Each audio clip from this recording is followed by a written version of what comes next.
48 நாட்கள் அல்லது 21 நாட்கள் விரதம் இருக்க முடியாதவர்கள் குறைந்தது 6 நாட்கள் விரதம் இருக்கலாம் அல்லது தைப்பூசத்தன்று ஒரே ஒரு நாள் மட்டும் விரதம் இருக்கலாம். அவ்வாறு 6 நாட்கள் விரதம் இருந்து வழிபாடு செய்ய வேண்டும் என்று நினைப்பவர்கள் எவ்வாறு விரதம் இருந்து வழிபாடு செய்ய வேண்டும் என்று பார்ப்போம்.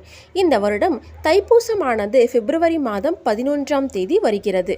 அப்படியாக இந்த 6 நாள் விரதம் மேற்கொள்ள வேண்டும் என்று நினைப்பவர்கள் பிப்ரவரி மாதம் 6ஆம் தேதி விரதத்தை தொடங்க வேண்டும்.